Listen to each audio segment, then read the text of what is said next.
नमस्कार श्रोते हो, ऑरो मराठीच्या यूट्यूब चॅनलमध्ये तुम्हा सर्वांचं मनापासून स्वागत. मृत्यूचे अतींद्रिय विज्ञान या मालिकेतला आज 9वा भाग आपण प्रसारित करत आहोत. मृत्यूची भीती आणि ती घालवण्याचे विविध मार्ग या विषयावर आजचा हा भाग आधारित आहे.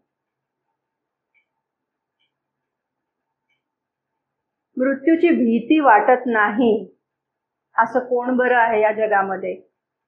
अगदी मोजकी लोक अशी असतील की ज्यांना मृत्यूची भीती वाटत नाही.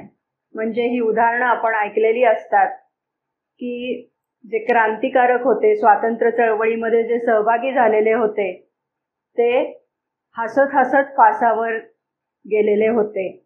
किंवा छत्रपती शिवाजी महाराजांचे मावळे असतील, ही सगळी मंडळी तळ हातावर शीर घेऊन लढत असत. त्यांना मृत्यूची बिलकुल भीती वाटत नसे.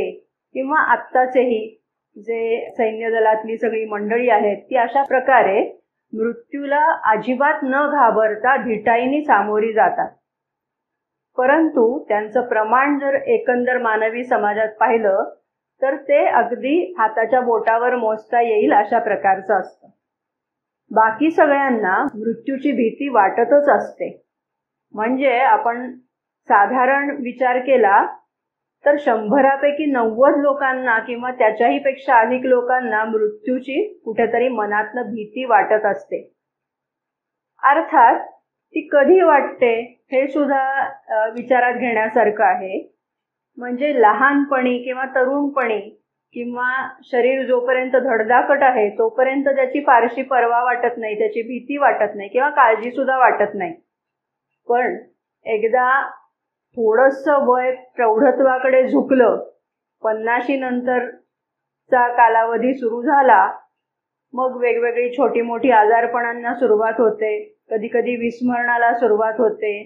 कोणाच्या तरी आधाराची गरज भासायला लागते. हे सगळं जे आहे, या सगळ्या गोष्टी म्हणजे एक प्रकारे मृत्यूचे साथीदार आहेत. आणि ते साथीदार हळूहळू तुम्हाला भेट द्यायला लागतात. तसतशी मग तुमच्या मनामध्ये जसं वर्णन केलंय की संध्या छाया भिवविती हृदया, जीवनाची संध्याकाळ होत आली की मग या मृत्यूची कुठेतरी भीती मनात दाटून यायला लागते. आणि हे बहुतेक सगळ्यांच्या बाबतीत होतं. याचं कारण बहुतांशी लोक ही आपण आता एव्हाना समजावून घेतो आहोत की शरीर, मन आणि प्राण यांना जखडलेली असतात. आणि त्यामुळे शरीर नाहीसं झालं की सर्वच संपलं अशी ज्यांच्या मनामध्ये भावना असते त्यांना ही मृत्यूची भीती फार मोठ्या प्रमाणावर भेडसावत असते. ते बोलून दाखवतील किंवा बोलून दाखवणारही नाहीत, पण आतमध्ये मात्र की न जाणो केव्हा मृत्यू येईल, केव्हा मृत्यूचा घाला आपल्यावर पडेल आणि हे सगळं आपण जे आतापर्यंत निर्माण केलेलं आपलं म्हणून जे एक विश्व आहे ते कधी सोडून जावं लागेल काही सांगता येत नाही. अशा प्रकारची एक कातरता अशी मनामध्ये कुठेतरी घर करून असते. अर्थात ज्यांना योगमार्गाचा अवलंब करायचा आहे त्यांना तर मृत्यूचं भय अजिबातच वाटता कामा नये हे श्री अरविंदांनी एका ठिकाणी सांगितलेलं आहे. तेव्हा आता आपण आज जो विचार करणार आहोत त्याची रूपरेषा आधी लक्षात घेऊया. सुरुवातीला आपण मृत्यूच्या भीतीचं स्वरूप काय आहे किंबहुना एकंदरच भीतीचं स्वरूप काय आहे ते समजावून घेऊया. भीती का वाटते हे समजावून घेणार आहोत. नंतर या भीतीचा उपयोग कोण कोण करून घेतं ते आपण समजावून घेऊया. भीतीची वेगवेगळी कारणं समजावून घेऊया.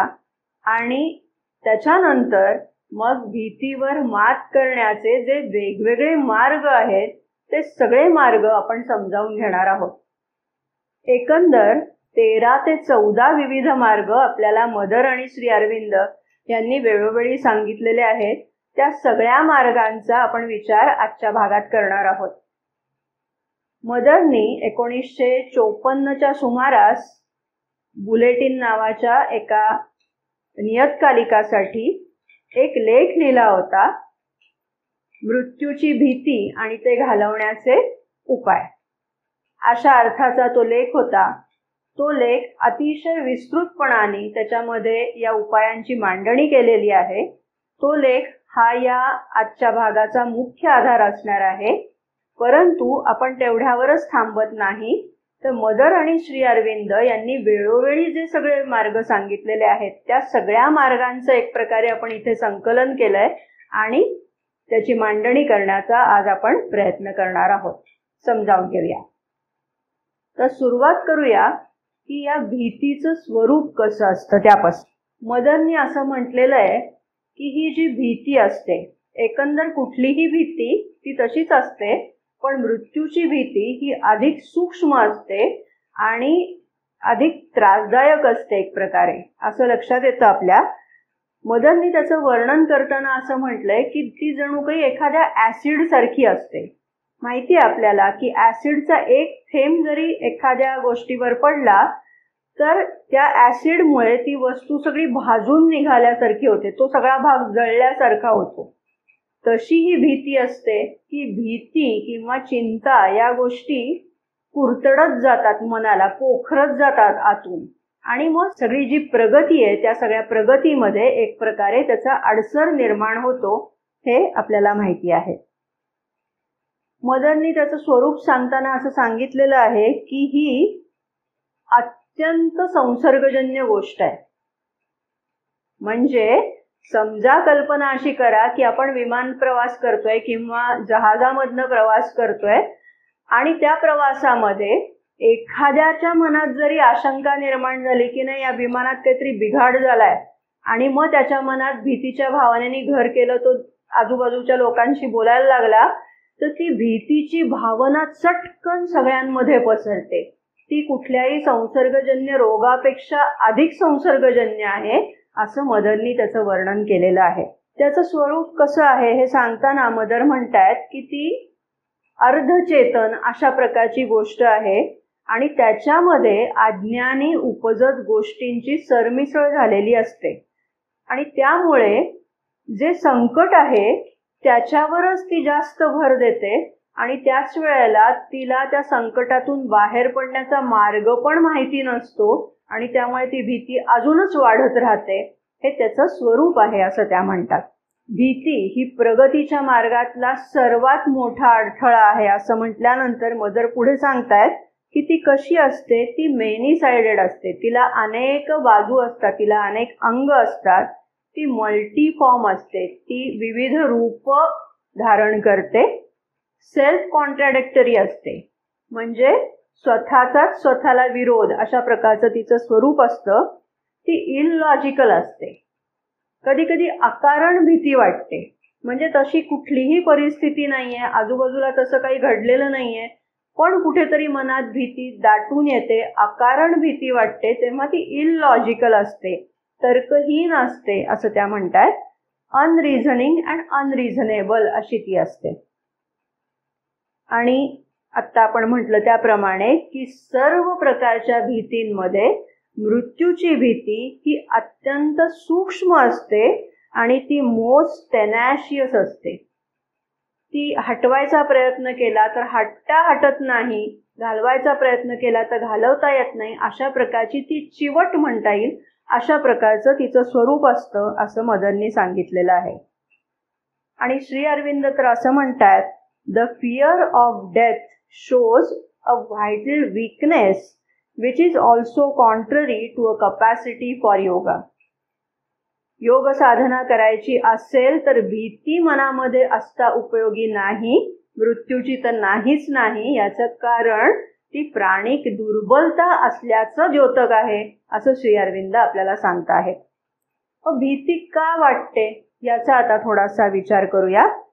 मदरनी सांगितलंय की जी गोष्ट आपल्याला परिचयाची नाही, अननोन आहे, अज्ञात आहे, अशा गोष्टीची आपल्याला भीती वाटते. आणि हे काही नवीन नाही, हे तर फक्त मृत्यू बाबतीत आहे असं नाही, म्हणजे मृत्यूची आपल्याला ओळख नाहीये आणि त्यामुळे त्याची भीती वाटते, हे तर अगदी स्वाभाविक आहे. पण मृत्यूचीच काय, पण कुठल्याही गोष्टीची. याच्यासाठी मदरनी उदाहरण असं दिलंय की अगदी लहान मुलाच्या समोर जेव्हा एकदम वेगळी, अनोळखी, अपरिचित अशी व्यक्ती येते किंवा वस्तू येते, तेव्हा त्याची पहिली प्रतिक्रिया ही भोकाड पसरण्याचीच असते. कारण ते मनातनं खूप घाबरलेलं असतं, कारण ती समोरची गोष्ट त्याला अपरिचित असते. आणि तीच तशीच भीती पुढे अगदी व्यक्ती वयाने कितीही मोठी झाली तरी अनोळखी, अपरिचित, अज्ञात अशा गोष्टींची व्यक्तीला भीती वाटत असते. आणि त्याचमुळे मरणाची सुद्धा व्यक्तीला भीती वाटत असते असं मदर म्हणतात. दुसरं त्यांनी असं म्हटलंय की जी गोष्ट घातक आहे, धोकादायक आहे असं व्यक्तीला कुठेतरी जाणवत असतं आणि ज्याच्यावर मात करण्याचे मार्ग तिला माहिती नसतात, अशाही गोष्टींची व्यक्तीला भीती वाटत असते. एक प्रकारची धास्ती मनात वाटत असते. आणि मृत्यूच्या भीतीचं स्वरूप देखील हे अशाच प्रकारचं आहे. आणखीन एक कारण मदर सांगतायत ते असं की काही गोष्टींचा व्यक्तीला तिटकारा असतो, त्याच्याबद्दल काहीतरी तिरस्कार वाटत असतो किंवा प्रेम तरी वाटत नसतं. अशा गोष्टींची व्यक्तीला मनातनं भीती वाटत असते. मग काही जणांना आगीची भीती वाटते, काही जणांना पाण्याची भीती वाटते, एखाद्याला कुठल्या तरी प्राण्याची भीती वाटत असते, वगैरे वगैरे. स्वतःला टिकवून ठेवण्याबद्दल व्यक्तीच्या मनामध्ये एक कन्सर्न असतो, एक त्याला हवं असतं की माझं जे सगळं अस्तित्व आहे ते जसंच्या तसं जतन व्हावं. म्हणजे माझं अस्तित्व तर जतन व्हावंच, पण मी म्हणून जे काही निर्माण केलेलं असतं, मग एखाद्या व्यक्तीने मोठं कार्य उभं केलेलं असतं, सामाजिक, राजकीय, साहित्यिक वर्तुळामध्ये असेल किंवा कलेच्या क्षेत्रामध्ये असेल, ते त्याचं जे स्थान आहे ते तसंच्या तसं कायम राहावं. किंवा एखाद्याने जमीन जुमला घेतलेला असतो, घरदार भलं मोठं काहीतरी उभारलेलं असतं, एक स्वतःचं विश्व निर्माण केलेलं असतं, मित्रमैत्रिणी, नातेवाईक, गोतावळा असतो सगळा, तो जसाच्या तसा आपल्याबरोबर कायम राहावा ते व्यक्तीला हवं असतं. तिच्यासाठी ते स्वतःचं विश्वच तिने केलेलं असतं आणि ते जसंच्या तसं टिकून राहावं अशी त्याची अपेक्षा असते. आणि त्यातून या व्यक्तीला मृत्यूची मग भीती वाटत राहते. आणि त्यांनी आणखीन एक म्हटलंय, आपल्याला भीतीवर विजय मिळवलाच पाहिजे. For one cannot conquer what one fears and one who fears death has already been conquered by it. आपण जर मृत्यूवर किंवा त्याच्या भीतीवर विजय मिळवला नाही तर मृत्यूने आपल्यावर आधीच विजय मिळवलेला असतो. हे एक सत्य आहे, ते लक्षात ठेवण्यासारखं आहे असं मदरनी इथे सांगितलेलं आहे. आता ही भीती जी आहे ती आपल्याला आपल्यामध्ये जी भीतीची भावना निर्माण होते ती नेमकी कुठे निर्माण होते? तर श्री अरविंदांनी त्याची माहिती सांगताना असं सांगितलेलं आहे बघा. 2 गोष्टी सांगितल्या. एक तर मृत्यूची भीती आणि मृत्यूशी संबंधित ज्या ज्या काही गोष्टी आहेत त्या सगळ्याची मनुष्याला भीती वाटत असते. मृत्यूची भीती तर समजणार काय? मृत्यूशी संबंधित जे जे काही आहे त्याची म्हणजेच आता इथे लक्षात येईल की मृत्यूनंतरच्या जीवनामध्ये जीवन जगणारी जी व्यक्ती आहे ती एकेकाळी आपली नातेवाईक होती, आपल्या परिचयाची होती, पण तीच आता जर तुमच्या समोर उपस्थित झाली तर तिच्या सूक्ष्म रूपामध्ये, तर मग त्याची भीती वाटायला लागते. म्हणजे मृत्यू आणि मृत्यूशी संबंधित असणाऱ्या सगळ्या ज्या गोष्टी आहेत त्याची माणसाला भीती वाटते. आणि ही भीती कुठे वाटते? तर ती फिजिकल कॉन्शियसनेसमध्ये, म्हणजे आपली जी शारीर चेतना आहे त्याच्यामध्ये शरीराशी संबंधित आपलं सगळं जे जीवन असतं, जी व्यक्ती शरीर म्हणजेच मी असं समजत असते त्या भागाला ती भीती वाटते. आणि दुसरी म्हणजे गोष्ट फक्त शारीरिक चेतनेमध्ये नाही तर ती आपल्या अवचेतनेमध्ये म्हणजे सबकॉन्शियस पार्टमध्ये पण ती भीती दडलेली असते. आणि आपण मागे स्वतःला ओळखा या भागामध्ये पाहिलं होतं त्यानुसार की अवचेतन हा काही फक्त आपलाच भाग नसतो तर त्याला संपूर्ण सामूहिक जीवनाचा आधार असतो. म्हणजे सगळ्या समूहाला मिळून आजपर्यंत लाखो वर्ष मृत्यूचा अनुभव घेऊन जी काही त्याची त्याविषयीची समज, गैरसमज, अपसमज निर्माण झालेले आहेत, त्याच्याविषयी ज्या धारणा तयार झालेल्या आहेत, त्याच्यातनं निर्माण झालेली जी भीती आहे, ती भीती अवचेतनामध्ये कुठेतरी खोलवर दडलेली असते आणि म्हणून ती भीती काढून टाकणं ही इतकी साधी सोपी गोष्ट का ठरत नाही? त्याचं मुख्य कारण हेच आहे असं आपल्या लक्षात येईल. मग आता आपण हे मान्य केलं की बहुसंख्य माणसांना भीती वाटते. इथे आणखीन एका शब्दाकडे श्री अरविंद म्हणतात, त्याचा अधिक खोलवर विचार केला पाहिजे. बघा ते काय म्हणतात, there is always the human and animal fear. म्हणजे ॲनिमल फिअर म्हणजे काय? आत्ता आपण म्हटलं तसं की मृत्यू हा काही फक्त माणसालाच नाहीये, तो प्राण्यांना सुद्धा आहे. अगदी सूक्ष्मजीवी जीवजंतूंपासून महाकाय प्राण्यांपर्यंत सर्वांना मृत्यू आहे आणि त्या सगळ्यांचा मृत्यूविषयक जो अनुभव आहे तो अवचेतनेमध्ये कुठेतरी दडलेला आहे.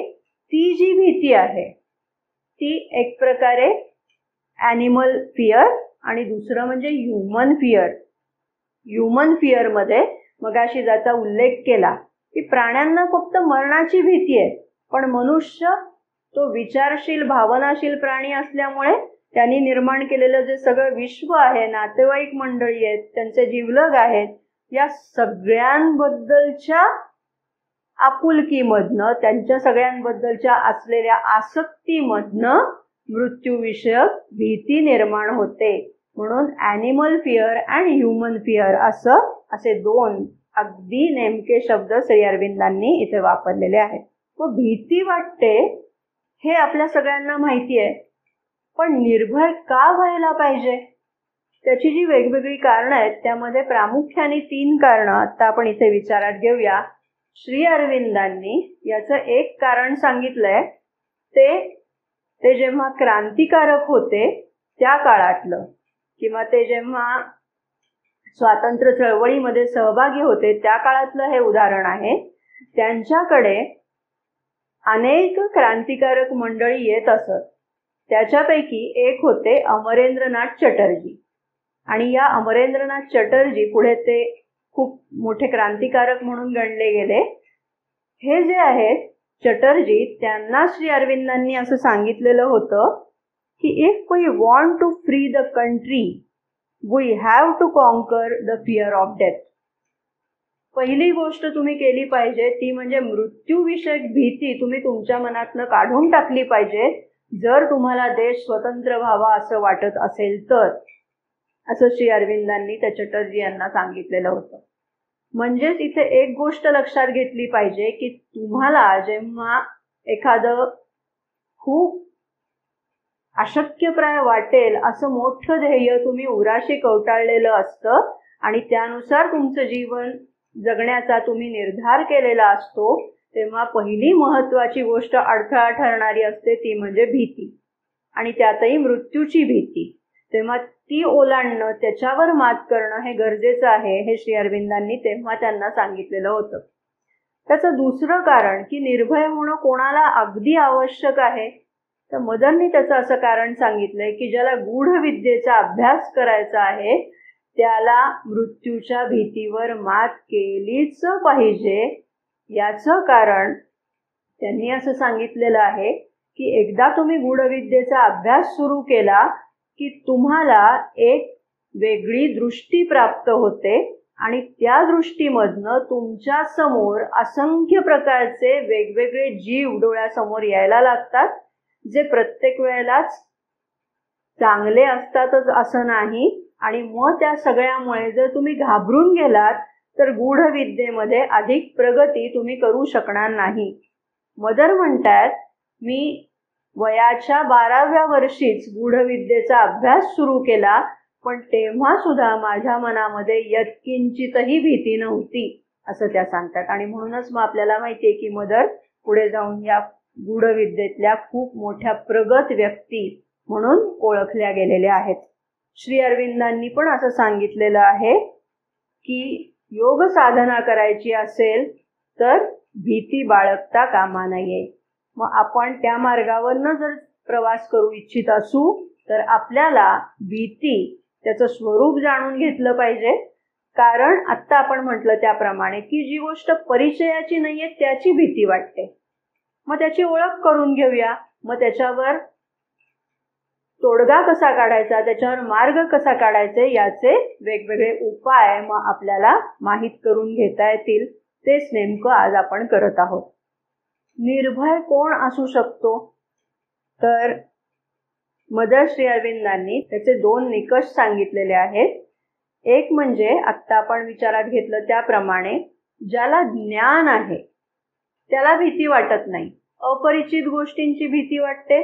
ती भीती घालवायची असेल तर काय केलं पाहिजे? त्याचा परिचय करून घेतला पाहिजे. हा एक भाग. ठीक आहे, माहिती करून घेणं, परिचय करून घेणं.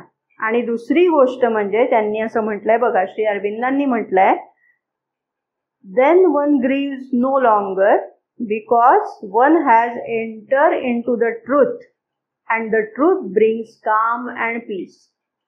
व्यक्ती जेव्हा सत्यामध्ये प्रवेश करते तेव्हा ते सत्यच स्वयमेव तिच्यामध्ये एक स्थिर शांती अशी निर्माण करत असते आणि मग त्याच्या पुढे भीती वगैरे या कुठल्याही गोष्टी शिल्लक राहू शकत नाहीत. म्हणजे व्यक्तीला जेव्हा सत्याचा शोध लागतो, मी या जीवनात कशासाठी आलेलो आहे, माझं काय कार्य आहे, मला काय करणं अपेक्षित आहे, या जीवनातल्या सत्याचा जेव्हा शोध लागतो, आणि नुसता शोध लागतो असं नाही तर जेव्हा ती व्यक्ती त्या बरहुकूम जीवन जगायला लागते तेव्हा मग तिच्या मनातली ही भीती, चिंता या गोष्टी सगळ्या गळून पडतात. एक स्थिर शांती अशी त्या व्यक्तीच्या मनामध्ये निर्माण होते असं श्री अरविंद इथे सांगतात. आत्तापर्यंत आपण मृत्यूची भीती, तिचं स्वरूप, तिची कारणं वगैरे ह्या सगळ्या गोष्टी समजावून घेतल्या. आता आपल्याला मुख्य गोष्टीकडे वळायचंय आणि ती गोष्ट म्हणजे या मृत्यूची जी भीती वाटतेय त्या भीतीवर मात करण्याचे वेगवेगळे मार्ग कोणते आहेत ते आता आपल्याला विचारात घ्यायचे. मगाशी मी ज्या लेखाचा उल्लेख केला ती मृत्यूची भीती आणि ती घालवण्याचे मार्ग, तर या लेखामध्ये मदरनी एकंदर 5 प्रकारे त्या गोष्टींचं वर्गीकरण केलेलं आहे. त्या 5 गोष्टी अशा की ज्या व्यक्ती बुद्धिप्रधान आहेत अशा व्यक्तींसाठी त्यांनी एक मार्ग सांगितला. दुसऱ्या व्यक्ती ज्या बुद्धीने ज्यांचं समाधान होत नाही, ज्या भावनांवर खूप आधारित असं जीवन जगत असतात, भावभावना ज्यांच्यासाठी महत्वाच्या असतात, अशा व्यक्तींसाठीचा एक मार्ग सांगितला. तिसरा मार्ग जो आहे तो सश्रद्ध व्यक्तींसाठी त्यांनी मार्ग सांगितला. चौथा मार्ग सांगितला तो म्हणजे लढाऊ अशा प्रकारचं ज्यांचं व्यक्तिमत्व असतं, म्हणजे योद्धा अशा प्रकारच्या ज्या व्यक्ती असतात त्यांच्यासाठी एक मार्ग सांगितला. आणि आणखीन एक मार्ग सांगितला ज्याचा अगदी त्यांनी त्या लेखाच्या शेवटी उल्लेख केलाय. आणि शेवटी उल्लेख करताना त्यांनी असं म्हटलं की हा मार्ग अगदी मोजक्या व्यक्तींसाठीच आहे, सगळ्या व्यक्ती याचा अवलंब करू शकत नाहीत, पण त्याचा त्यांनी तिथे निर्देश करून ठेवला.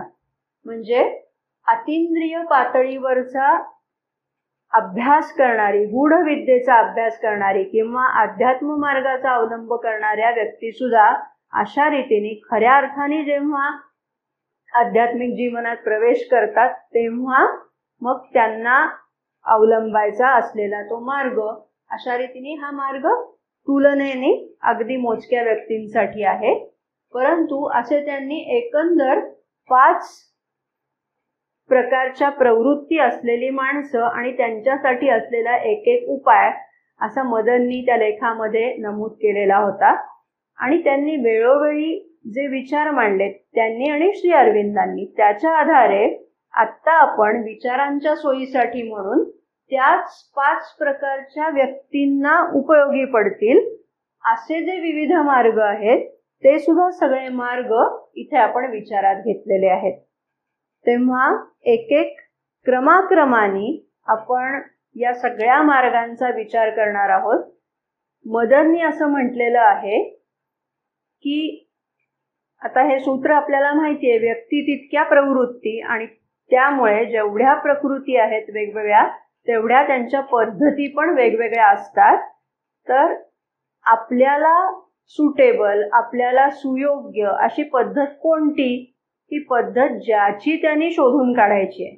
म्हणजे प्रत्येक व्यक्तीने आधी स्वतःला ओळखायचं आहे की ह्या 4-5 प्रकारच्या ज्या व्यक्ती आहेत त्याच्यापैकी आपला स्वभाव, आपली प्रकृती नेमकी कशी आहे, आणि ती प्रकृती एकदा समजली की मग त्यावर हुकूम त्याच्यापैकी कुठल्या पद्धतीचा अवलंब करणं आपल्याला शक्य आहे याचा शोध व्यक्तीला, हे जसं विवेचन आपलं पुढे जाईल त्याच्यामध्ये ते ऐकत असताना आपल्याला समजून जाईल की यामध्ये भीतीवर मात करण्याचा नेमका माझा मार्ग कोणता, हे प्रत्येक व्यक्तीला ज्याचं त्याचं समजून येईल.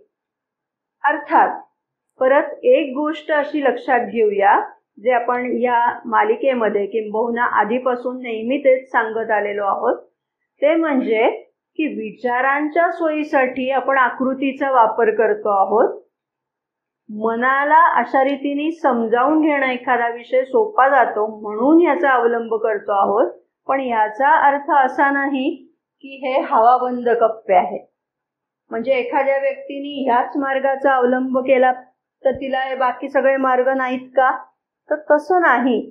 या सगळे हे मार्ग निर्देश करणारे आहेत, पण व्यक्ती स्वतःच्या प्रकृतीनुसार यातल्या एखाद्या मार्गाचा, 2 किंवा 3 मार्गांचा, किंवा त्याचा एकत्रितपणाने असा कशाही पद्धतीने अवलंब करू शकते.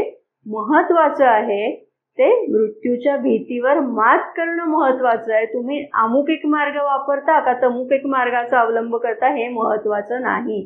ते ज्याचं त्यांनी शोधायचं आहे. हे इथे एक जाता जाता लक्षात घेण्याची गोष्ट म्हणून सांगितलेलं आहे.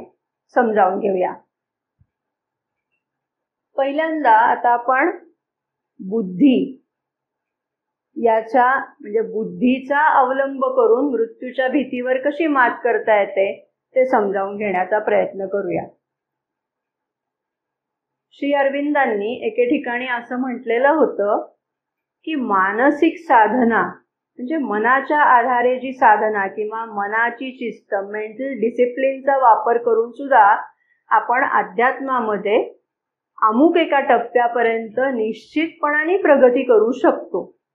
म्हणजे मनाचं सहाय्य अध्यात्म साधनेमध्ये मोलाचं असतं हे ते सांगतायत.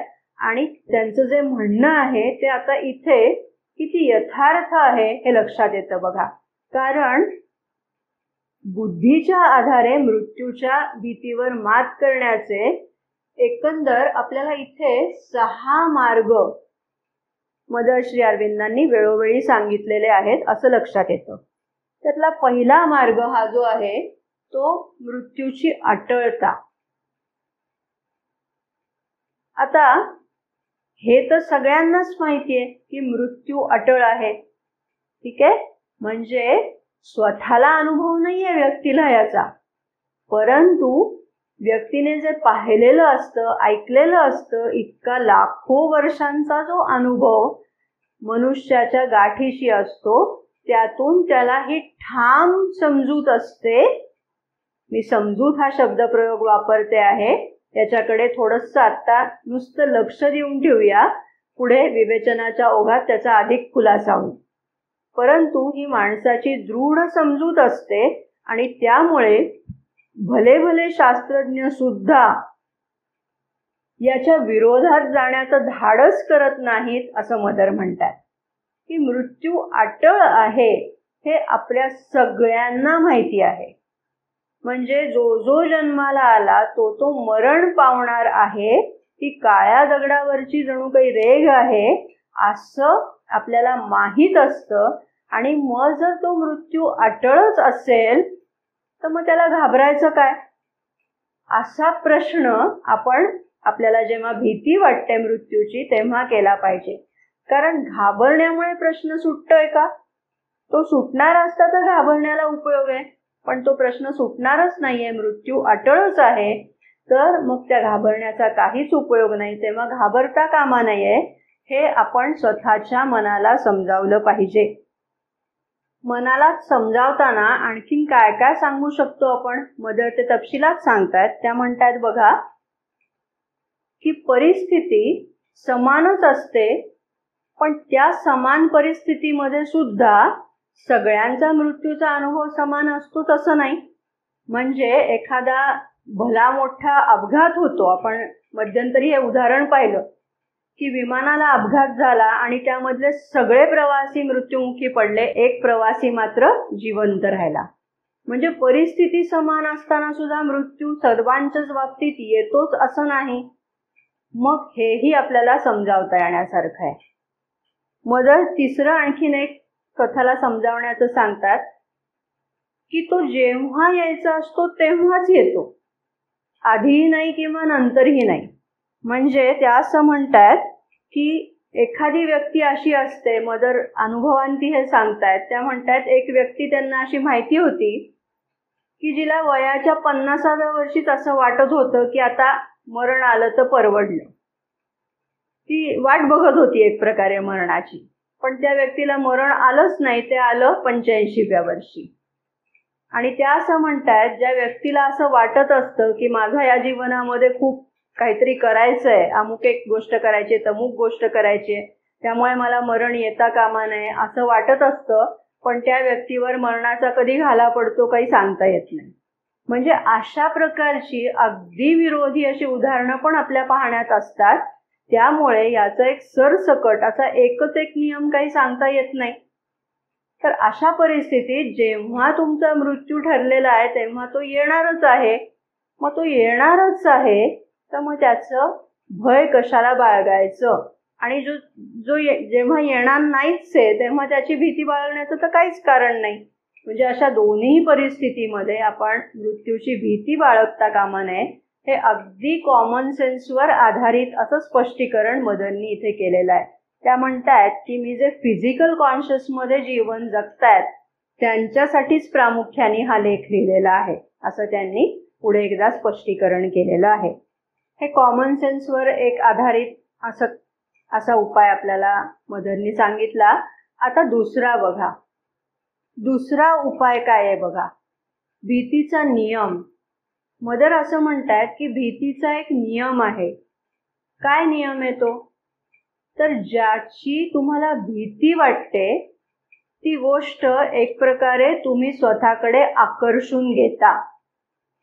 म्हणजे तुम्हाला अमुक एका आजाराची भीती वाटत असेल तर तो आजार तुम्ही ओढवून घेता. अमुक एक अपघात होणार आहे की काय अशी भीती मनात वाटत असेल तर तो अपघात जणू काही तुम्ही स्वतःकडे ओढून घेता. त्याचप्रमाणे मृत्यूची जर तुम्हाला भीती वाटत असेल तर तुम्ही एक प्रकारे मृत्यूला स्वतःहून बोलावता, त्याला आमंत्रण देता एक प्रकारे. ठीक आहे, तेव्हा भीती बाळगता कामा नये हे लक्षात घेतलं पाहिजे. असं आपण आपल्या मनाला समजावलं पाहिजे असं त्या म्हणता आहेत.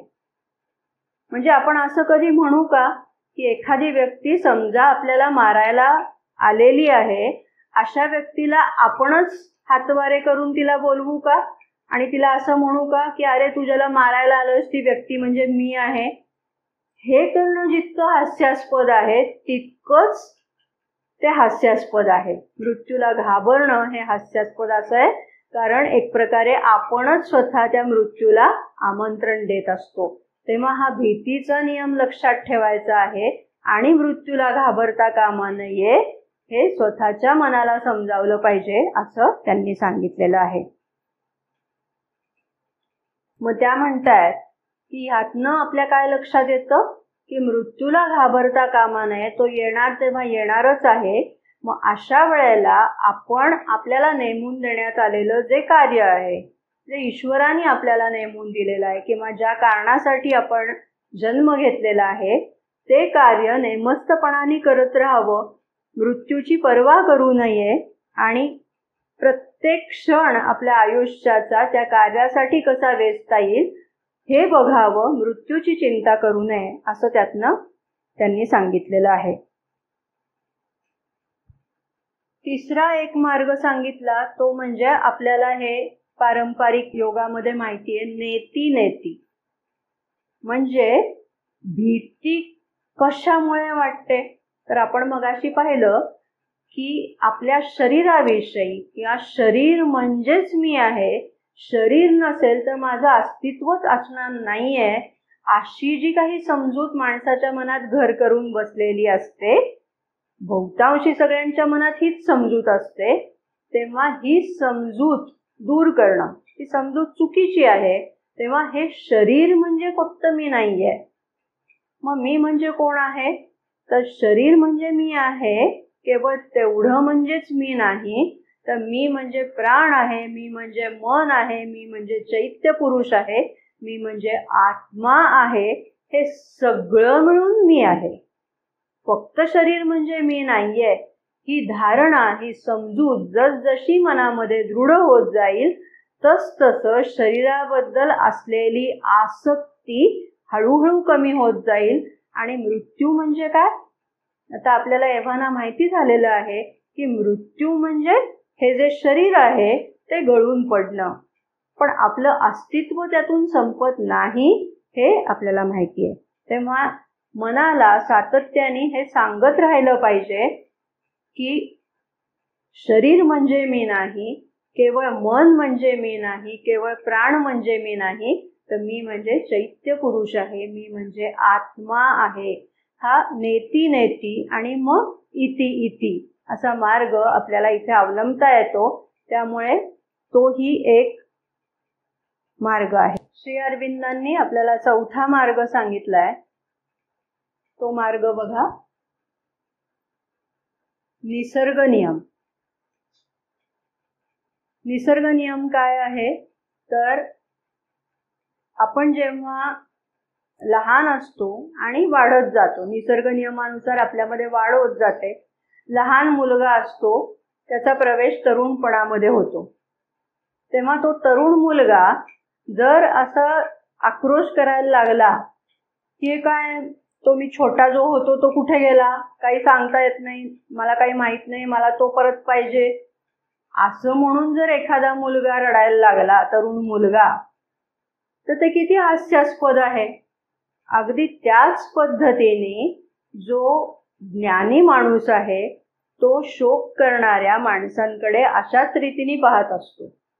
कारण त्याला हे ज्ञान असतं की जसं लहान मुलाचं तरुणामध्ये रूपांतर होणं हा जसा निसर्ग नियम आहे, तसं स्थूल देह गळून पडून सूक्ष्म शरीरामध्ये वाटचाल आणि पुढचा प्रवास हे तितकंच अगदी स्वाभाविक आहे.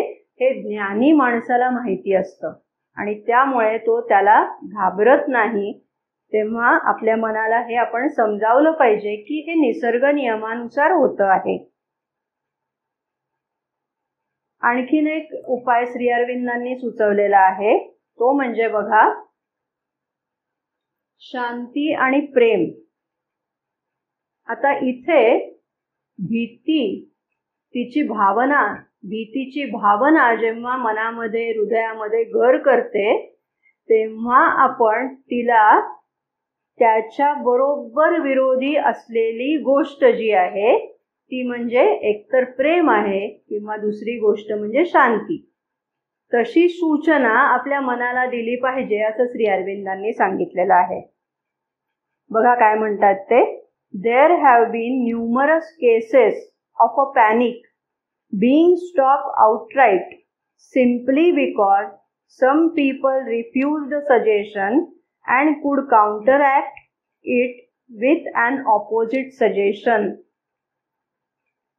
म्हणजे मगाशी आपण जे उदाहरण घेतलं होतं की विमान प्रवास करताय आणि तेव्हा भीतीची जणू काही एक लाटच आली की अरे हे काहीतरी विमान कोसळणारे वगैरे, तर अशा वेळेला जी अस्वस्थता जी निर्माण झालेली असते, भीती सगळ्यांमध्ये पसरलेली असते, त्यावेळच्या भीतीचे प्रसंग हे त्याच्या बरोबर विरोधी म्हणजे प्रेमाचं किंवा शांतीचं वातावरण तुम्ही निर्माण केलं. अशा काही थोड्या जरी व्यक्ती त्या समूहामध्ये असतील तर त्या भीतीचं कारणच नाहीसं होऊ शकतं, असं देखील मदननी सांगितलेलं आहे. तेव्हा भीतीच्या विरोधी ज्या गोष्टी आहेत, ज्या त्याला काउंटर अटॅक करू शकतील, त्या तिथे त्यांना आवाहन करणं, त्या तिथे प्रस्थापित करणं हा पण भीतीवर मात करण्याचा एक चांगला मार्ग आहे असं श्री अरविंदांनी सांगितलेलं आहे. बघा, इथे श्री अरविंदांचं एक वचन आहे, थॉट्स अँड ॲफोरिझम्स म्हणून त्यांचं एक जे पुस्तक आहे, त्या पुस्तकामध्ये हे वचन आहे बघा. त्याचं मराठी अनुवाद आपण इथे केलेला आहे. तुम्ही ज्याला मृत्यू म्हणता तो नक्की काय आहे? मृत्यूने भयभीत झालेले आहे जीवा. मृत्यूचे शीर धारण करून आणि भयाचा मुखवटा घालून जीवनच खेळकरपणाने तुझ्यापाशी चालत आले आहे. म्हणजे मुखवटा भीतीचा आहे, त्याने मृत्यूचं शीर धारण केलेलं आहे, मृत्यूचं रूप धारण केलेलं आहे, पण त्या मृत्यूच्या रूपामधून सुद्धा जीवनच तुझ्याकडे खेळकरपणाने येत आहे असं श्री अरविंदांनी वर्णन केलंय. म्हणजे मृत्यूला घाबरण्याचं कारण नाही, त्याच्यावर आपण प्रेम करू शकलो तर तेव्हा मृत्यूच्या बरोबर भीतीची जी भावना जोडली गेलेली आहे, जे असोसिएशन झालेलं आहे, सहसंबंध जोडला गेलेला आहे, तो सहसंबंध आपल्याला बाजूला करता येईल का? आणि तो कशाच्या आधारे? तर शांती आणि प्रेमाच्या आधारे तो करता येणं शक्य आहे, हे त्यांनी सांगितलेलं आहे. आता पुढचा मार्ग म्हणजे सातत्य. आपल्या मनामध्ये ही धारणा कायम दृढ करत नेणं, आता स्वतःला ओळखा ही मालिका असेल किंवा मृत्यूचे अतींद्रिय विज्ञान ही मालिका असेल, या दोन्हीच्या माध्यमातून आपण जे सगळं समजावून घेण्याचा प्रयत्न करतो आहोत, ते काय समजावून घेतोय? तर शरीराचा मृत्यू होतो म्हणजे शरीर गळून पडतं, पण आपलं जीवन, आपलं अस्तित्व मृत्यूनंतरही कायम असतं. ते सातत्यपूर्ण जीवन आहे. जीवनाची वाटचाल ही अशा मर्यादित कालावधी पुरतीच नाहीये, तर ती अखंड चालणारी वाटचाल आहे. म्हणजे आपला अचेतनाकडून अर्धचेतनाकडे, म्हणजे मनुष्य जन्म आपण आहोत तिथे, आणि तिथून दिव्य जीवनाकडे, अशी ही दीर्घकाळ चालणारी वाटचाल आहे. म्हणजे तोपर्यंत आपलं अस्तित्व हे कायमच असणार आहे. मग मृत्यूच्या मधल्याच एका टप्प्यामुळे घाबरायचं कशाला? हे स्वतःच्या मनाला सातत्याने सांगत राहण्याची आवश्यकता आहे. आणि ही समजूत जेव्हा दृढ होईल तेव्हा मग आपल्याला मृत्यूची भीती वाटणं हळूहळू कमी होत जाईल, हे लक्षात येईल. आत्तापर्यंत हे सगळे जे मार्ग विचारात घेतले, ते सगळे मार्ग मनाला समजावण्याचे मार्ग आहेत. मग हे वेगवेगळे मार्ग आहेत. याच्यापैकी आपल्याला जो मार्ग उपयोगी पडेल असं वाटतंय, तो मार्ग त्यांनी अवलंबावा आणि त्यानुसार त्यांनी वाटचाल करावी असं सांगितलं. पण बुद्धीने, म्हणजे असं विचारपूर्वक विचार करून भीती नाहीशी होईलच असं नाही. विशेषतः ज्या भावनाप्रधान व्यक्ती असतात त्यांचं समाधान या अशा तार्किक विचारातून होत नाही. ती भीती त्यांची त्यातनं नाहीशी होत नाही. मग त्यांच्यासाठी एक मार्ग मदरनी सांगितला, तो म्हणजे बघा, भावप्रधान ज्या व्यक्ती आहेत त्यांच्यासाठी असलेला मार्ग म्हणजे चैत्य पुरुषाचा शोध. अर्थात हा मार्ग फक्त भावनाप्रधान व्यक्तींसाठीच आहे असं समजण्याचं कारण नाही, परंतु त्यांच्यासाठी कदाचित तो मार्ग अधिक स्वाभाविक असेल. परंतु सर्वच व्यक्तींना सगळ्यात चांगला मार्ग म्हणून जर कुठला असेल तर तो मार्ग म्हणजे चैत्य पुरुषाचा शोध घेणं हा मार्ग आहे, हे मदरनी सांगितलेलं आहे. ठीक आहे. तर चैत्य पुरुषाचा शोध असं म्हणत असताना मदर काय म्हणतात या बाबतीत बघा. The moment you are in contact with your psychic being, you have the feeling of immortality, of having always been and being always eternally. And then what comes and goes, these are life's accidents, they have no importance. Yes, this is the best remedy. सर्वात उत्तम उपाय म्हणजे चैत्य पुरुषाचा शोध घेणं असं Mother म्हणतात. याचं कारण असं की आपण आता स्वतःला ओळखामध्ये समजावून घेतलंय, आपलं मन प्राण शरीर हे जे आहे ते पृष्ठवर्ती अस्तित्व आहे. ते अस्तित्व विनाशी आहे. म्हणजे प्रत्येकाची जीवन मर्यादा काय कमी जास्त असेल त्यानुसार, पण ते नाहीसं होणारं आहे. पण आपल्यामधला चैत्य पुरुष मात्र अविनाशी आहे. आणि म्हणून त्या चैत्य पुरुषाचा जेव्हा शोध घेतला जातो, जेव्हा तुम्हाला तो शोध लागतो, तेव्हा त्याच क्षणी तुम्हाला मी अनेक जन्म अस्तित्वात आहे, माझे अनेक जन्म होऊन गेलेले आहेत, मी आत्ताही अस्तित्वात आहे आणि माझे पुढेही अनेक जन्म व्हायचे आहेत, या अमर्त्यत्वाची व्यक्तीला जाणीव होते. नव्हे त्याचा व्यक्तीला साक्षात अनुभव येतो. आणि जेव्हा हा अनुभव येतो तेव्हा भीतीचं मूळ कारणच नाहीसं होऊन जातं. कारण याचा विनाश होणार आहे म्हणून ती भीती वाटत होती. तो विनाशच होणार नाहीये याचा साक्षात अनुभव आल्यानंतर भीती शिल्लक कुठे राहणार. तेव्हा हा सर्वात उत्तम उपाय आहे असं मदरनी सांगितलेलं आहे. मदरनी तुलना करताना असं म्हटलेलं आहे की मगाशी जे आपण पाहिलं ना की मृत्यू अटळच आहे, मग त्याला घाबरायचं काय. हा जो उपाय आहे तो कसा आहे, तर एखाद्याला ज्याला तुरुंगात जाणंच गरजेचं आहे त्याला हे समजावण्यासारखं आहे की अरे तुरुंगात जाणं एवढं काही वाईट नाहीये, तिथे गेलास तर तुला हे लाभ होतील, असं सांगण्यासारखा तो उपाय आहे असं मदर म्हणतात. पण हा जो उपाय आहे चैत्य पुरुषाचा शोध घेणं, हा उपाय कसा आहे, तर तो उपाय म्हणजे तुरुंगात जाण्याची गरजच नाही अशा प्रकारचा उपाय आहे. हा दोन्ही मधला फरक आहे असं त्या सांगतायत. आणि म्हणून दोन्ही उपाय म्हणजे बुद्धीच्या मार्गाने जाण्याचे जे सगळे उपाय आहेत त्या सगळ्यापेक्षा हा मार्ग अधिक चांगला कसा आहे हे सांगताना त्यांनी ही उपमा दिलेली आहे. आणि त्या स्वतःचं उदाहरण देऊन असं सांगतायत. हे त्या सांगतायत 1964 साली. आणि तेव्हा त्या सांगतायत 1902 किंवा 3 साली मला चैत्य पुरुषाचा शोध लागला. म्हणजे तो शोध लागल्यानंतर आता सुमारे 60 वर्ष झालेली आहेत. त्या 60 वर्षामध्ये मला मृत्यूची एकदाही भीती वाटली नाही असं मदर इथे सांगतायत. तेव्हा हा उपाय किती महत्वाचा आहे हे आपल्या लक्षात येत आहे.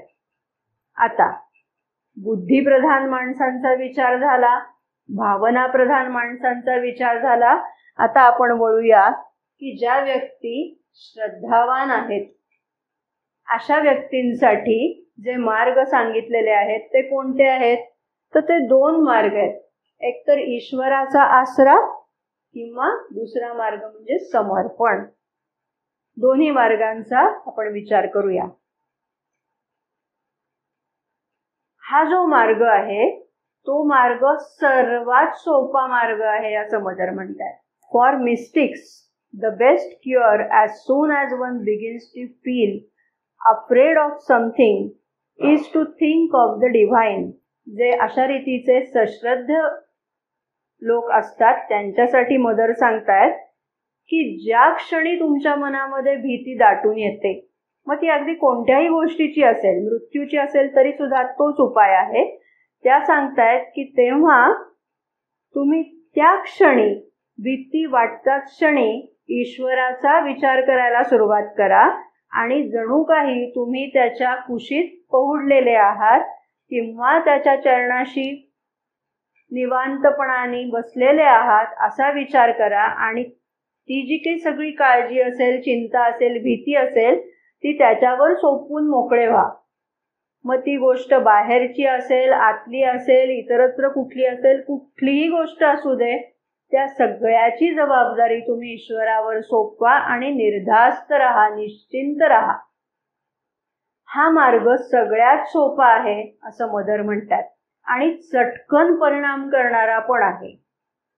फक्त एवढंच की सगळ्यांना हा मार्ग झेपत नाही याचं कारण सगळे इतक्या सश्रद्धपणाने ईश्वरी अस्तित्व मानू शकत नाही आणि त्यांचं आणि ईश्वराबरोबरचं ते नातं तेवढं दृढ नसतं.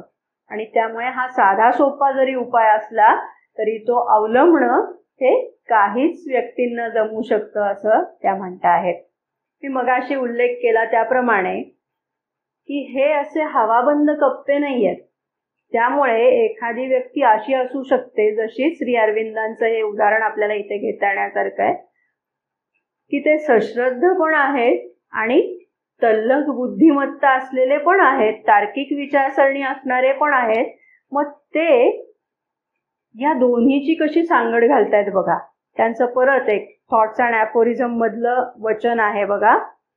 God within is infinite and self fulfilling will, unappalled by the fear of death, canst thou live to him. जरा जुन्या काळातली ही भाषा आहे. Not as an experiment, with a calm and entire faith thy elements.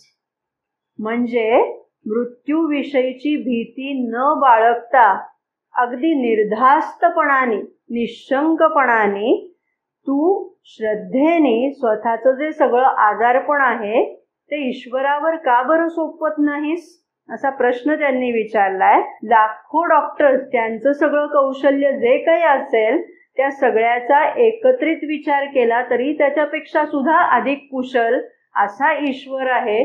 त्याच्यावर तू निर्धास्तपणाने स्वतःचं आजारपण, दुःख, चिंता, भय का बरं सोपवत नाहीस. म्हणजे आता इथे बघा, बुद्धिप्रधान आहे पण त्याला श्रद्धेची जोड दिलेली आहे आणि त्यातून हा विचार त्यांच्या मनामध्ये आलेला आहे. अशा रीतीने सश्रद्ध व्यक्ती ईश्वराचा आसरा कसा घेऊ शकते हे इथे आपण लक्षात घेतलं. आता त्याच्याही पेक्षा एक अधिक पुढचं पाऊल असं ज्याला म्हणता येईल ते म्हणजे समर्पण. पूर्णतः समर्पित जी व्यक्ती आहे ती व्यक्ती कायम ईश्वराच्या सानिध्याचा अनुभव घेत असते. सर्वत्र तिला ईश्वरच दिसत असतो. प्रत्येक गोष्ट जी काही त्या व्यक्तीच्या जीवनात घडत आहे ती ईश्वरी योजनेनुसार घडते आहे असा तिचा दृढ विश्वास असतो. त्यामुळे चांगलं असू देत किंवा वाईट प्रसंग असू देत, या सगळ्याला ती व्यक्ती ईश्वरी योजनेचा एक भाग म्हणून बघत असल्यामुळे ती निशंक असते, निर्धास्त असते. तिला त्यामध्ये भीती वाटत नाही. हे समर्पित व्यक्तीचं एक उदाहरण म्हणून सांगितलं त्यांनी आणि हा एक चांगला उपाय आहे असं ते म्हणतात बघा. मदरनी हे सांगितलेलं आहे. अशा व्यक्ती बघा, मदर काय म्हणतात, they have the constant experience. म्हणजे मगाशी आपण जे पाहिलं ते आणि हे म्हणजे ईश्वराचा आसरा घेणं हे आणि समर्पण यामध्ये फरक हा आहे की ईश्वराचा आसरा या मार्गामध्ये जेव्हा भीती वाटते तेव्हा व्यक्ती ईश्वरी आसऱ्याचा आधार घेते. पण समर्पित व्यक्ती मात्र अशी कधीतरीच असा अवलंब करते असं नाही, तर ती कायमच त्या भावनेत असते, त्या मनस्थितीमध्ये असते.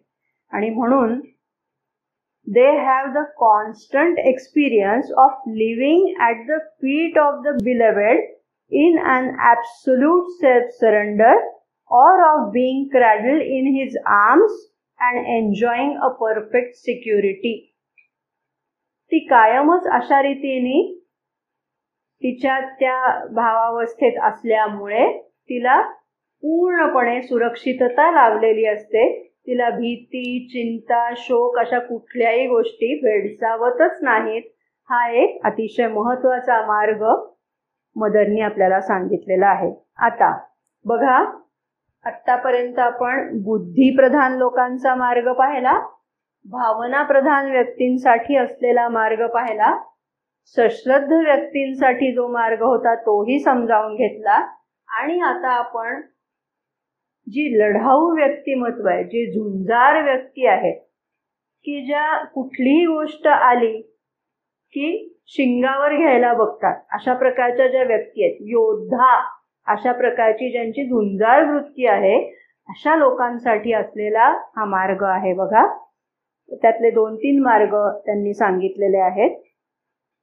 इव्हनिंग टॉक्समध्ये एका अनुयायाने श्री अरविंदांना प्रश्न विचारलाय, हाऊ टू कॉन्कर फिअर, भीतीवर मात कशी करायची.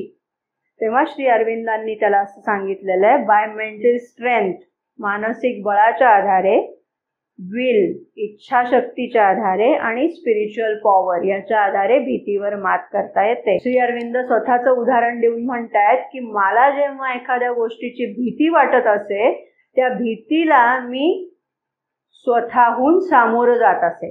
निधड्या छातीने सामोरं जाणं असं आपण म्हणतो ना, तसंच भिडायचं त्या भीतीला, म्हणजे मग ती भीती नाहीशी होते, असं त्यांनी स्वतःच्या बाबतीत सांगितलेलं आहे. चौथा हेनरी हा फ्रान्सचा एक राजा होता. त्याचं एक उदाहरण देताना म्हटलंय की त्याला, तो तसं म्हटलं तर खूप भित्रा होता, परंतु त्यांनी स्वतःच्या मानसिक इच्छाशक्तीच्या आधारे स्वतःला युद्धामध्ये जाण्यासाठी प्रवृत्त केलं. म्हणजे शारीरिक भाग त्याचा पाहिला, प्राणिक भाग पाहिला तर भित्रट व्यक्ती, पण मनाची इच्छाशक्ती इतकी प्रबळ आणि त्याचा जोर त्यांनी स्वतःच्या व्यक्तिमत्वामध्ये दिला आणि म्हणून तो युद्धाला सामोरा गेला आणि तो मग पुढे एक मोठा महान योद्धा म्हणून गणला गेला. म्हणजे मेंटल विलचा वापर करून, मानसिक इच्छाशक्तीचा वापर करून सुद्धा व्यक्ती भीतीवर मात करू शकते, याचं उदाहरण म्हणून त्यांनी ते दिलेलं आहे. श्री अरविंद असं म्हणतात, मगाशी आपण पाहिलं की हे जे व्हायटल बीइंग्ज आहेत ते अशा रीतीने भीतीच्या सूचना तुमच्यापर्यंत येऊन पोचतील असं बघत असतात, तेव्हा त्याला तुम्ही न घाबरता धिटाईने जर समोर गेलात तर मग तिथे त्या गोष्टींचं तो जो प्रतिकार तुम्ही करता त्यामुळे त्यांचं अस्तित्व नाहीसं होतं. त्याचं एक उदाहरण मदरनी मोठं मजेशीर दिलेलं आहे. वेगळ्या संदर्भात ते दिलेलं आहे, पण इथे ते लागू पडतं म्हणून ते आपण इथे विचारात घेऊया. मदर एक फ्रेंच माणूस होता आणि त्याला गूढविद्येचा अभ्यास शिकवत होत्या. तेव्हा तो जो अभ्यास सुरू केला त्यांनी, तर त्याच्या मनामध्ये भीती होती. ती भीती काही पूर्ण गेलेली नव्हती आणि त्या भीतीपोटी त्याला रात्री स्वप्न पडायला लागलं की एक असा भला मोठा वाघ त्याच्या दिशेने चाल करून येतोय, त्याच्यावर चाल करून येतोय, असं त्याला सारखं स्वप्न दिसायला लागलं. आणि मग त्या माणसाने ते स्वप्न मदरला सांगितलं. तेव्हा मदरने त्याला असं सांगितलं की तो वाघ जेव्हा तुझ्यावर चाल करून येईल तेव्हा त्याला घाबरू नकोस, त्याला धिटाईने सामोरं जा. विचार मनात असा कर की एका संरक्षक शक्तीचा आधार मला आहे आणि त्यामुळे मला घाबरण्याचं काहीही कारण नाही, असा मनात विचार बाळग आणि त्या वाघाला सामोरं जा. ते सगळं स्वप्नात करायला सांगतायत हा मदर. लक्षात घ्या की हा अतिंद्रिय पातळीवरचाच सगळा अभ्यास आहे. आणि त्या माणसाने खरोखर मदरनी सांगितलं त्या पद्धतीने जेव्हा केलं, तो जेव्हा त्या वाघाला न घाबरता धिटाईने सामोरं जायला लागला, तेव्हा त्यांनी दुसऱ्या दिवशी येऊन मदरला सांगितलं की मी जेव्हा अशा रीतीने करायला लागलो तेव्हा तो वाघ राहिला नाही, तर हळूहळू त्याचं रूपांतर एका मांजरामध्ये झालं. व्हायटल बीइंग कडनं जो अटॅक अशा रीतीने भीतीचा होत असतो, त्याला तुम्ही जर सामोरं गेलात तर त्याचं अक्राळ विक्राळ रूप हे नाहीसं होतं. आणि हे उदाहरण मला वाटतंय पुरेसं बोलकं आहे. बघा, योद्धा व्यक्ती आहेत त्याच्यासाठी आपण हा पहिला मार्ग पाहिला, तो म्हणजे ज्या गोष्टीची भीती वाटते त्याला धिटाईने सामोरं जायचं. दुसरा मार्ग दुर्बलता. आता हा मुद्दा काय आहे थोडा समजावून घेऊया. मदर म्हणतायत की जेवढ्या व्यक्ती तेवढ्या प्रकृती, आणि त्यामुळे एखाद्या व्यक्तीला आपण दुर्बल आहोत असं कळलं की तिला ते सहन होत नाही, आणि म्हणून मग त्या मुद्द्याचा विचार करायचा आणि त्या व्यक्तीला असं सांगायचं की ही जी भीती तुला वाटतेय ना, ती तुझ्यामधली दुर्बलता आहे. आणि ते सांगायचा अवकाश ती व्यक्ती एक प्रकारे चवताळून उठते आणि ती भीती पळवून, म्हणजे स्वतःमधली ती दुर्बलता पळवून लावण्याचा प्रयत्न करते आणि त्या प्रयत्नात तिची त्या भीतीपासून सुटका होते. ठीक आहे.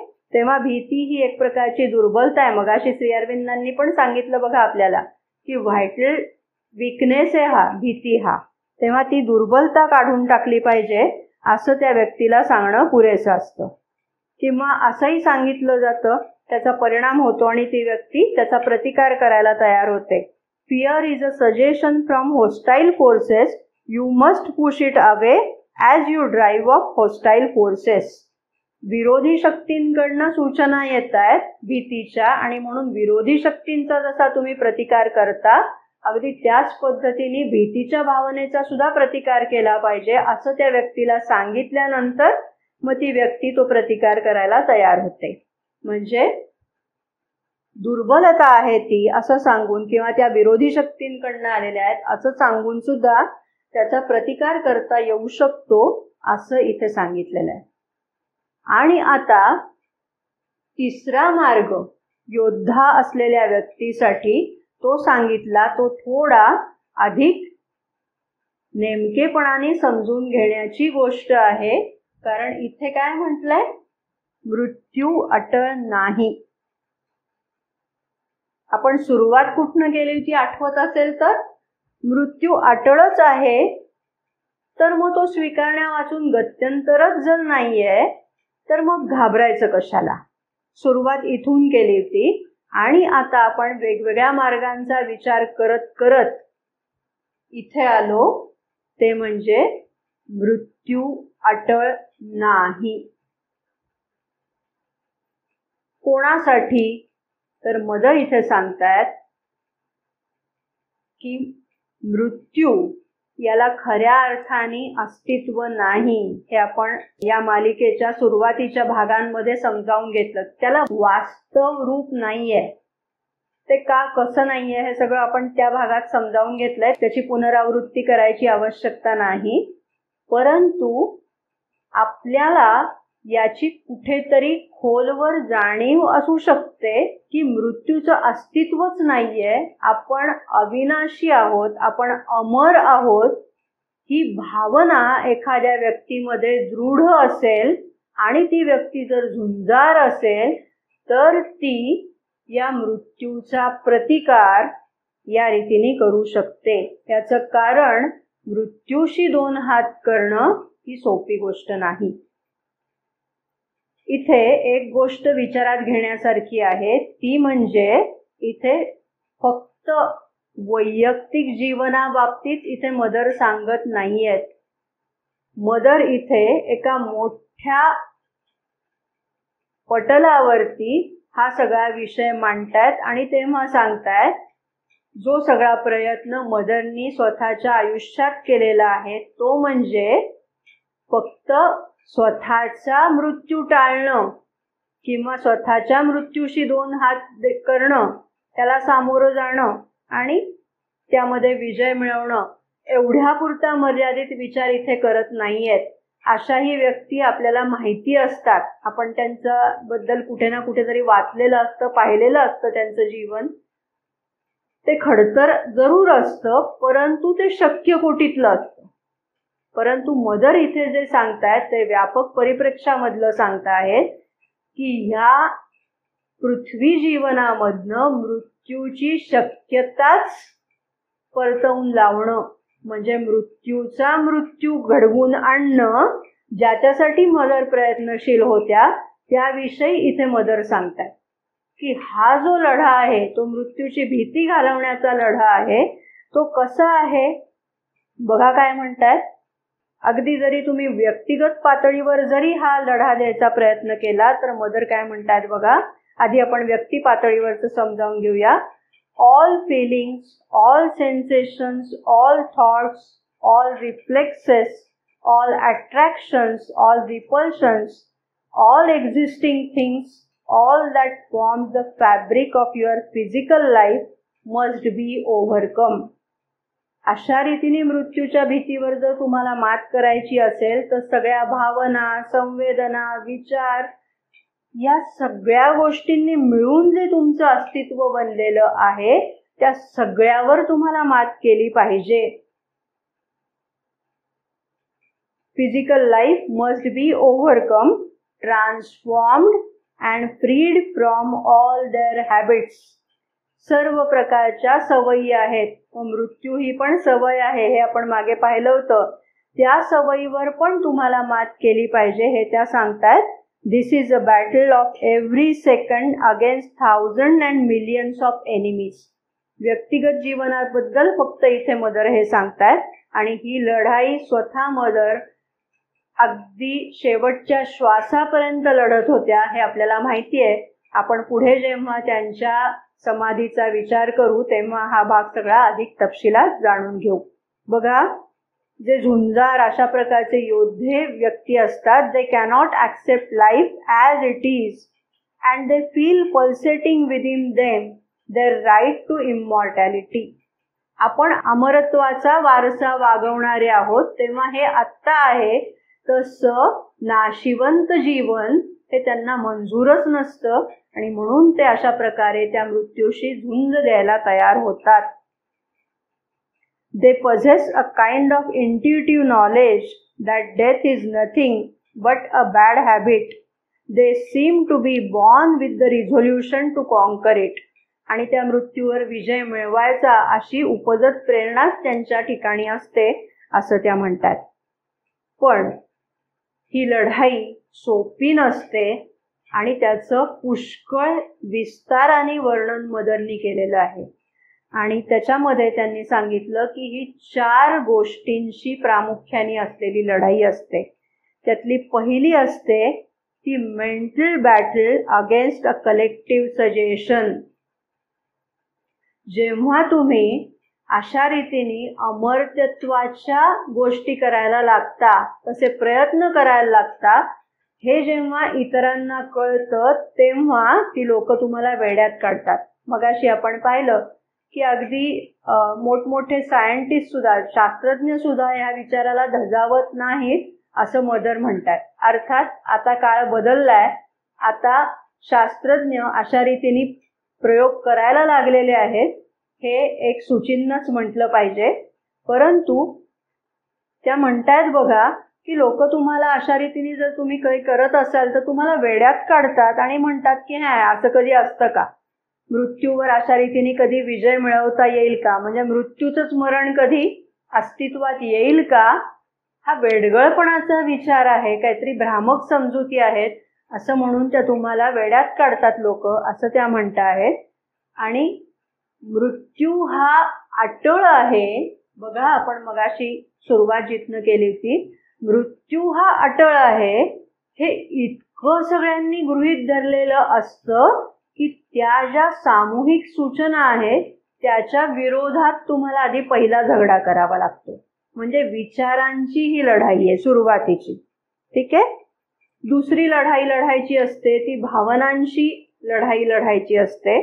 म्हणजे इथे मदर म्हणतात, ज्याचा मगाशी आपण उल्लेख केला की तुम्ही स्वतःचं एक विश्व निर्माण केलेलं असतं, त्यामध्ये गुंतलेले असता तुम्ही, तुमच्या भावभावना गुंतलेल्या असतात. मग ते तुमचे नातेवाईक असेल, तुमचं सामाजिक जीवन असेल, तुम्ही उभं केलेलं कार्य असेल, जे काही असेल, त्या सगळ्यामध्ये तुम्ही भावभावनांनी गुंतलेले असता. आणि जेव्हा अशा रीतीने तुम्हाला जर मृत्यूच्या भीतीवर मात करायचं असेल तर तुम्हाला हे गृहीत धरावं लागतं की कदाचित उद्या हे सगळं माझ्या बरोबर असणार नाही, एका वेगळ्याच ठिकाणी. कारण ही सगळी मंडळी सामान्य मार्गाने जाणार आहेत आणि तुम्ही मात्र अमरत्वाचं जीवन जगता आहात. तेव्हा त्याचा हा स्वाभाविक परिणाम आहे. मदर असं म्हणतात की ह्या व्यक्ती एक एक करून मरण पावतील आणि तुम्ही मात्र तसेच असाल, तेव्हा त्याची तुमची तयारी आहे का, हे मदर विचारतात. आणि म्हणून त्या ज्या सगळ्या गोष्टींमध्ये आपला जीव गुंतलेला असतो त्याच्या विरोधात, म्हणजे त्यातनं आसक्तीमधनं मन बाजूला काढून घेणं हेही आवश्यक असतं, असं म्हणतात. म्हणजे पहिला विचारांशी झगडा झाला, दुसरा भावभावनांशी झगडा झाला, त्याच्यानंतर मदर म्हणतात सेन्सेशन्सची झगडा, संवेदनांची झगडा. कारण इथे एकदा विजय मिळवला आणि सगळं काही झालं असं होत नाही. सातत्याने तुमच्या शरीरामधनं, तुमच्या मनामधनं, तुमच्या प्राणामधनं अशा संवेदना, विचारतरंग, भावतरंग उमटत राहतात आणि त्या सगळ्याशी तुम्हाला पुन्हा पुन्हा पुन्हा पुन्हा झगडा देत राहावं लागतो आणि हे काम कधी कधी असं वाटतं की कधीच न संपणारं काम ते आहे आणि म्हणून ती लढाई अवघड असते असं त्या म्हणतात.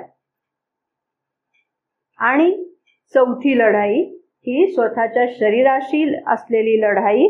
We come now to the most terrible battle of all, the physical battle which is fought in the body. शरीरामध्ये ही लढाई लढावी लागते. त्याच्यामध्ये विश्रांतीला जागा नसते किंवा युद्धविरामाची शक्यता पण त्याच्यामध्ये नसते. मदर असं म्हणतात की ही लढाई कोणामध्ये असते? मोठा महत्वाचा विचार आहे, समजावून घेण्यासारखा आहे. आणि ही जी लढाई आहे ती अगदी व्यक्ती जन्माला आल्याच्या क्षणापासूनच सुरू होते. दोन गोष्टींमध्ये ही लढाई असते. एक तर फोर्स ऑफ ट्रान्सफॉर्मेशन, रूपांतरणकारी जी शक्ती आहे ती, आणि दुसरी म्हणजे द फोर्स ऑफ डिसइंटिग्रेशन, म्हणजे विघटनकारी जी शक्ती आहे. एका बाजूला रूपांतरकारी शक्ती आणि दुसऱ्या बाजूला विघटनकारी शक्ती. या दोन शक्तींची झुंज आपल्या स्वतःच्या शरीरात चाललेली असते असं मदर सांगतात. आणि त्यामध्ये ती शर्यत कोण जिंकतं हे महत्वाचं आहे असं त्याचं वर्णन मदरनी केलंय. बघा, रूपांतरकारी शक्ती आहे तिची लक्षणं म्हणजे काय? तर आपला वाढ विकास होत असतो किंवा सुसंवादी अशी सगळी वाटचाल आपली चाललेली असते. जे हल्ले होत असतात वेगवेगळ्या प्रकारचे, शारीरिक, प्राणिक, मानसिक, या सगळ्या हल्ल्यांना आपण जो धिटाईने सामना करत असतो, प्रतिकार करत असतो, त्यात आपल्याला जर समजा विजय मिळाला तर तो, किंवा आजारपणावर मात करून आपण पुन्हा सुरळीत आरोग्यदायी जीवन जगायला सुरुवात करतो ते, किंवा कुठलीही प्रगती आपल्या जीवनात जी होत असते ती, या सगळ्या गोष्टी या कोणत्या शक्तीमुळे होतात? तर त्या रूपांतरणकारी शक्तीमुळे होत असतात. आणि तेच विघटनकारी किंवा मृत्यू याच्या बाजूची जी शक्ती आहे ती म्हणजे कोणती? तर डिस्कम्पोजिशन, विघटनकारी ती शक्ती आहे. मग आजारपण आलेली आहेत किंवा एखादी गोष्ट सुरळीतपणे चालत नाहीये किंवा अपघात होत आहेत, ह्या सगळ्या ज्या विघटनाच्या दिशेने जाणाऱ्या गोष्टी आहेत त्या विघटनकारी शक्तीचं ते काम चाललेलं असतं. आणि ह्या दोघींमध्ये अगदी आपल्या जन्मापासून कायम लढा चालू असतो आणि यामध्ये विजयी कोण होणार हे महत्वाचं असतं. आणि आपण स्वतःला रूपांतरणकारी शक्तीच्या बाजूला सातत्याने कायम ठेवायचं, ही गोष्ट सोपी नसते. ती लढाई सातत्याने आपल्याला करत राहावी लागते, हे मदर इथे सांगतात. बघा काय करावं लागतं त्यासाठी. This means a ceaseless effort. थांबायचंच नाही ह्या प्रयत्नांना. कसले प्रयत्न? A constant concentration to call down the regenerating force and to increase the receptivity of the cells to this force, to fight step by step from point to point against the devastating action of the forces of destruction and decline, to tear out of its grasp everything that is capable of responding to the ascending urge to enlighten, purify and stabilize. इथे आपण म्हटलं त्याप्रमाणे की रूपांतरणकारी शक्तीच्या पक्षामध्ये आपण स्वतःला ठेवायचं, विघटनकारी शक्तींना सातत्याने प्रतिकार करत राहायचा आणि त्यासाठी जी ईश्वरी शक्ती आहे तिला आवाहन करत राहायचं. हे काम सातत्याने इथे करत राहावं लागतं. एका क्षणाचीही विश्रांती न घेता अविरतपणाने करायचं हे काम आहे असं त्या सांगता आहेत. म्हणजे आता हा जो मुद्दा आपण पाहिला तो मृत्यूची अटळता नाकारणारा मुद्दा आहे. आणि ही वैश्विक स्तरावर मृत्यूची अटळता नाकारण्याचा मुद्दा तुम्ही अशा रीतीची तुमची तयारी असल्याशिवाय त्याला भिडता कामा नये असा इशारा मदरनी इथे दिलेला आहे. अर्थात लक्षात येईल की अशा व्यक्ती किती असतील? अगदी विरळ्या, हाताच्या बोटावर मोजण्यासारख्या. मदर सारख्या काही व्यक्ती इथे अशा असतील की ज्या या वैश्विक कायदा बदलण्याचा प्रयत्न करण्यासाठी झुंज देत आहेत. ठीक आहे, इथूनच आपण पुढच्या मुद्द्याकडे येतोय. बघा, अगदी काही मोजक्याच व्यक्तींना, म्हणजे ज्या गूढविद्येचा अभ्यास करणाऱ्या व्यक्ती आहेत किंवा ज्या अध्यात्म जीवनामध्ये पुरेशा खोलवर उतरलेल्या व्यक्ती आहेत, अशा काही मोजक्या व्यक्तींना मार्ग जे उपयुक्त आहेत ते म्हणजे 2 मार्ग. शरीरामध्ये अवचेतनामध्ये चेतना उतरवणं हा एक मार्ग, आणि दुसरा मार्ग सांगितला तो म्हणजे साक्षात मृत्यूच्या प्रांतामध्ये प्रवेश करायचा आणि तिथून परत जीवनाची सुरुवात करायची. हे दोन्ही मार्ग अगदी अल्प व्यक्ती अवलंबू शकतात असे आहेत. त्यातला पहिला मार्ग आधी विचारात घेऊया. श्री अरविंदांनी तो सांगितलेला आहे. बघा, ते म्हणतात की भीती किंवा चिंता या गोष्टी म्हणजे संकल्पाचं विकृत रूप आहे, आणि म्हणून मनामध्ये जी भीती आहे त्याच्याही पेक्षा अधिक सूक्ष्म असलेली भीती, अधिक बलवान असलेली भीती कुठे आहे, तर ती अवचेतन प्रांतामध्ये आहे. परंतु ते सांगतायत बघा, but the spirit is stronger than both together. म्हणजे मनातली भीती असेल किंवा अवचेतन प्रांतामधली भीती असेल, त्याच्याही पेक्षा कोण बलवान आहे? आत्मा बलवान आहे. From fear and hope take refuge in the grandiose calm and careless mastery of the spirit.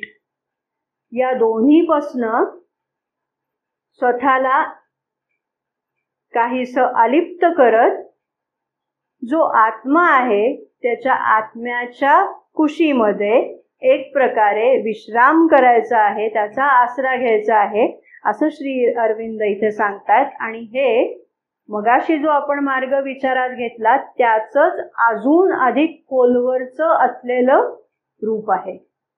अवचेतन प्रांतामध्ये दडलेली जी भीती आहे, जी वैश्विक चेतनेचा जिच्याशी संबंध आहे, ती भीती काढून टाकायची असेल तर तिथे आत्म्याची चेतना उतरवण्याची गरज आहे, असं श्री अरविंद सांगतात. म्हणजे शरीराच्या पेशींमध्ये जी खोलामध्ये दडलेली भीती आहे ती इथे काढून टाकण्याचा मार्ग ते सांगता आहेत. बघा, आणि मदर आता एक मार्ग सांगतायत तो असा की जो म्हणजे मृत्यूच्या प्रांतातच प्रवेश करायचा, त्याच्या प्रांतामध्ये जाऊन त्याच्याशी लढा द्यायचा आणि मग परत जीवनात यायचं. अर्थात मदर सांगतायत की ह्याच्यासाठी तुम्हाला दीक्षा घ्यावी लागते, गूढविद्येचा अभ्यास करावा लागतो. त्याच्याशिवाय हा मार्ग साधा सोपा नाही. हा जो मार्ग आहे तो तुम्हाला एकाकी रीतीने चालता येत नाही. सद्गुरूच्या मार्गदर्शनाची तुम्हाला इथे आवश्यकता असते, पदोपदी त्याच्या संरक्षणाची तुम्हाला आवश्यकता असते, तेव्हाच हा मार्ग तुम्ही अवलंबू शकता, एरवी नाही, असं त्यांनी सांगितलेलं आहे. आत्तापर्यंत आपण बुद्धिप्रधान व्यक्तींसाठी, भावनाप्रधान व्यक्तींसाठी, श्रद्धाळू व्यक्तींसाठी, लढाऊ वृत्तीच्या व्यक्तींसाठी आणि अतींद्रिय मार्गाचा अवलंब करणाऱ्या व्यक्तींसाठीचे जे मार्ग आहेत ते सगळे मार्ग विचारात घेतले. प्रत्येक व्यक्तीने ज्याचा त्याचा मार्ग स्वतः शोधायचा आहे हेही आपण मगाशी विचारात घेतलं.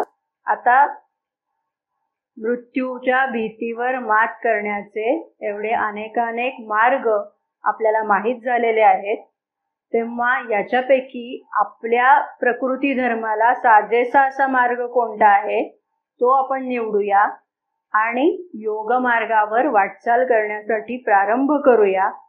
तो प्रारंभ करण्यासाठी आपल्यामधला जो व्हायटल वीकनेस असं ज्याला श्री अरविंदांनी म्हटलेलं आहे, तो वीकनेस काढून टाकण्यासाठी म्हणून आपण प्रयत्नशील राहूया. आणि त्यासाठी श्री अरविंद आणि श्री माताजी यांनी आपल्याला बळ द्यावं अशी त्यांच्या चरणी प्रार्थना करूया आणि इथे थांबूया. धन्यवाद.